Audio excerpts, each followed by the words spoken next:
Shalom, Kol Halal Yahweh Bashem Yahweh Shai, Bashem HaKadosh. Double honors to the elder apostles and elder bishops of GMS, including the elders that came before them, who taught us his truth. And shalom and salutations to all the brothers that pushed in the word, truth and in sincerity. Hopeful elect tabernacle of David. I'm the brother Yashawan, back with the WW3 Daily Update. Shalom and salutations to those of you here. All right, so we're going to go through the normal pointing out of things, right?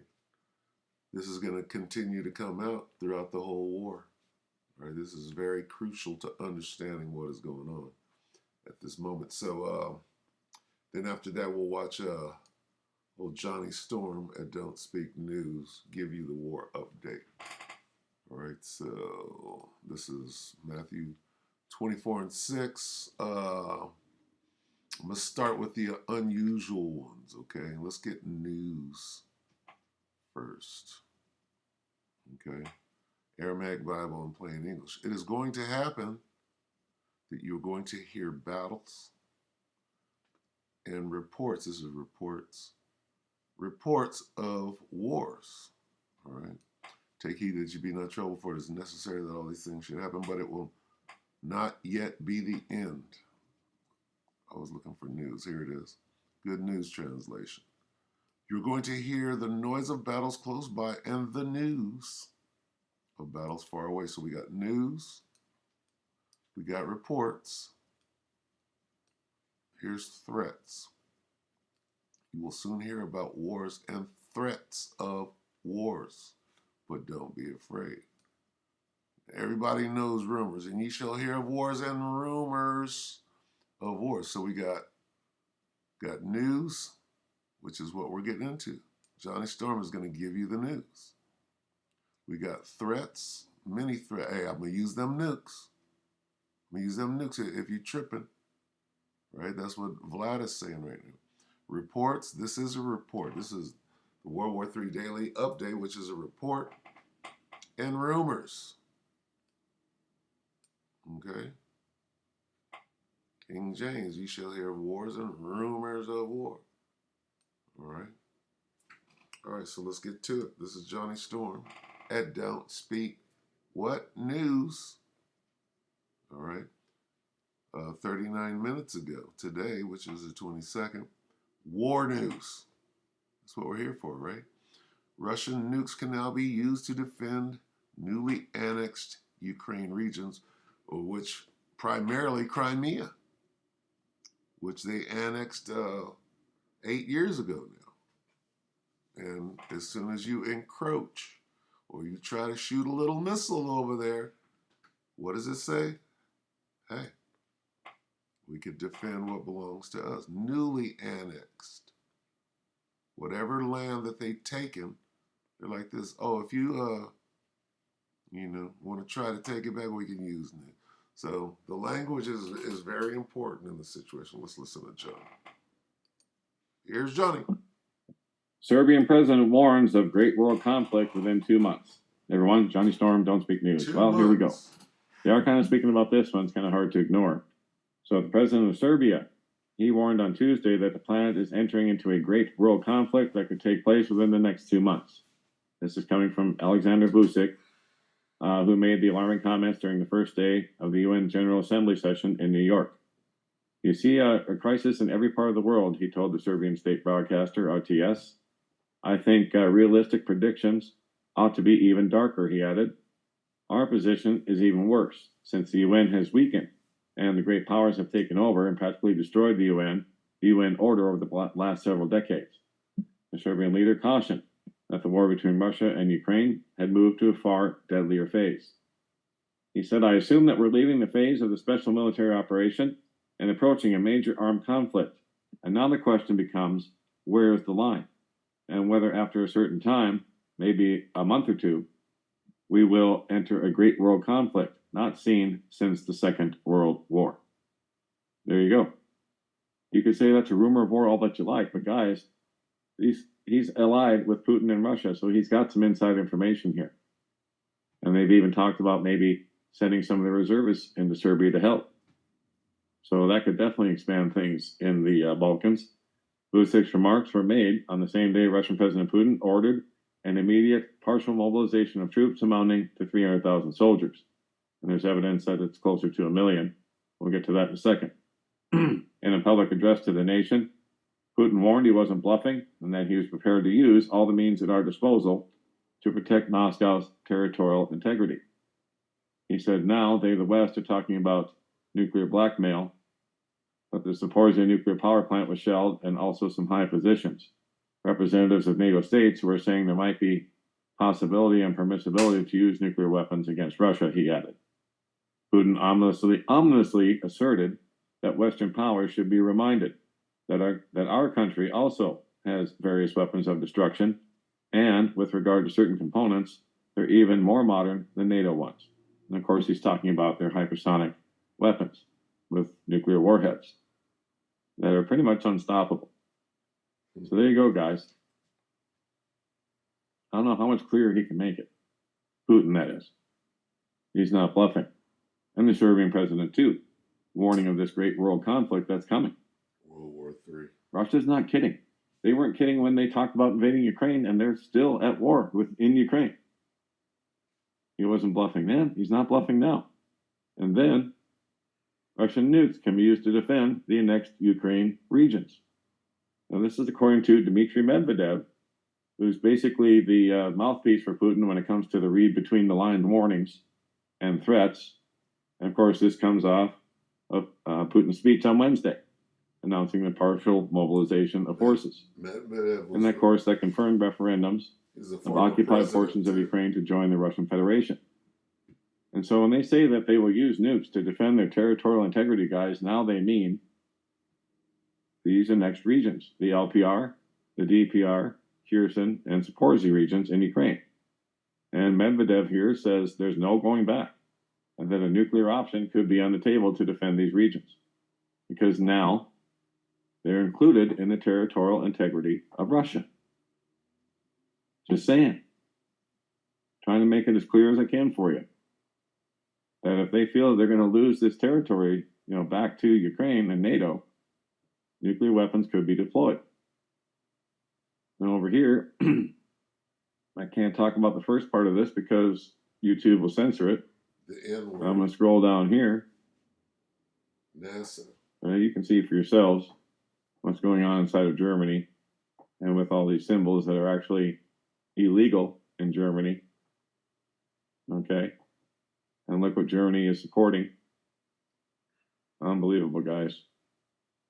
Germany lost World War II. It wasn't the Nazis. Anyway, Russia's upping the ante. You said the N-word. Russian President Putin ordered a partial war mobilization, and most folks do not grasp the severity of what that means or even the historical significance. No, they don't. I look at people with blank stares when I try and explain this to them. Only 3 times in all of its history has Russia declared a war mobilization. The first time, World War I. Second time, World War II. The third time, yesterday. So what does that tell you about the seriousness of the present situation and the deadly seriousness of Russia? Don't forget, it's a historical fact that Russia lost 27 million people in World War II fighting the Nazis. So if you think they're going to stand around and sit on their hands while all this is going on, you're nuts.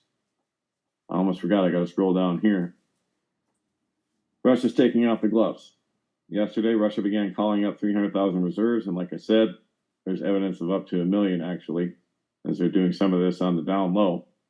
And they began moving tens of thousands of tanks and pieces of armor out of storage, and they're sending it all to Ukraine. And what do you think this means? Okay. We could listen to the rest of this, but I want to do something right now. Okay. Don't speak news. This is today. War news, Russia nukes. Okay. But let's type this in. All right. What is he talking about? Why does the N-word keep coming up? All right. Well, let's do this. Let's connect the dots. All right. And if you think that this still isn't going on here, you're out of your mind. Hey, Babylonian, N-word. Party. What will this bring up? The ugly truth. Uh-oh. History of what? What is this? Rockwell, Norman Rockwell, I believe. And the American what? Okay. Look at this. What is this? You think that this has gone anywhere? In 1939, the N-words held a rally at Madison Square Garden. Okay, and now you have what? This, meaning it ain't gone nowhere. What is Putin over there fighting against? He's telling you. So right here, these people are all over the world. Okay, and the Fourth Reich, they're trying to bring it in. Who are the allies of the Ukraine? Who is Putin fighting against? Well, we're going to find out. Let's watch this real quick.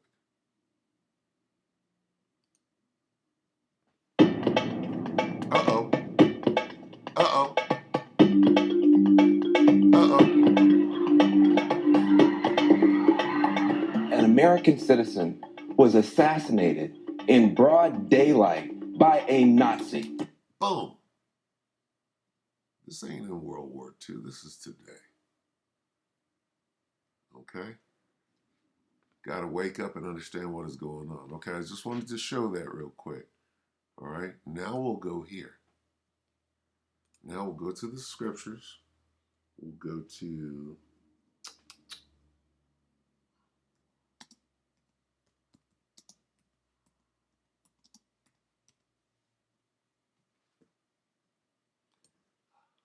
Isaiah 13.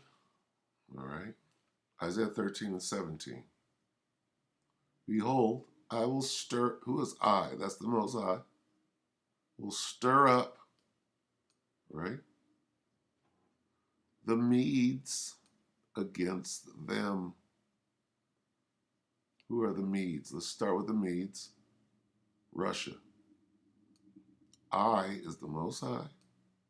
Most High is going to stir up who? The Medes against them. Who is them?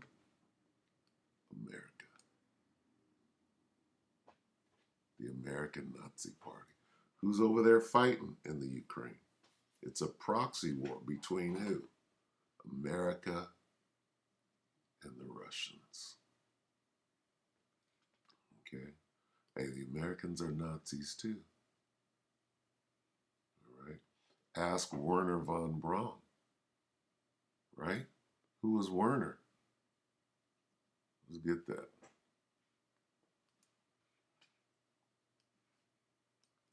Werner von Braun. Who's Werner? And what is his significance? Okay. Uh-oh. Uh-oh. See, this is him over here in America with the U.S. NASA. Werner was NASA. What is this? What's Werner doing over here? Who are these guys? This is where he came from, under Operation Paperclip, right? So let's read it. Let's go back here. Let's go to, where's all? Hit all. Go to Wikipedia. Where's Wiki? Come on now. Werner von Braun. Okay. Werner von Braun, all right, was a German/American aerospace engineer. He created the V2, right?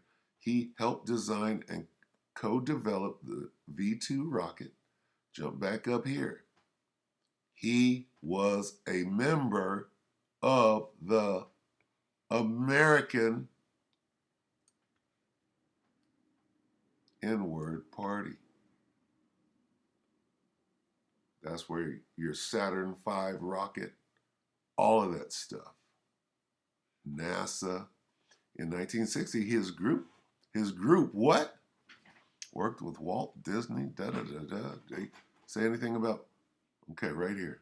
As a young man, von Braun worked in the Nazi Germany's rocket development program. He helped design and co-develop the V2 during World War II. Following the war, he was secretly moved to the United States along with about 1,600 other German scientists, Nazis, say Nazi, scientists, engineers, and technicians as a part of Operation Paperclip, and they took him straight to Area 51.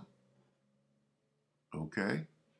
Now, in 1960, his group was assimilated into NASA, where he served as the director of the newly formed Marshall Space Flight Center as the chief architect of Saturn V. Okay? You tell me that American is not the Nazis. All right? Anyway, that's where this thing is going. All right? World War III, let's get that. We'll go ahead and, all right. What was World War II about? The Nazis. Was it not? Who was supposedly defeated in World War II? Supposedly the Nazis. But that's what clearly that's what World War III is about. World War what? It's not in the scriptures. Let's get into the Berean. Revelation 11:14. The second woe has passed. That's World War II. Behold, the third woe is coming shortly. All right, so with that, we hope that the elect were edified. This thing is getting close. It's going to get bad in every nation. All right, look what's going on over there in Iran right now. The Most High is shaking up the world. He shook up the world. All right, so with that, we hope the elect were edified, you brothers and few sisters. Shalom.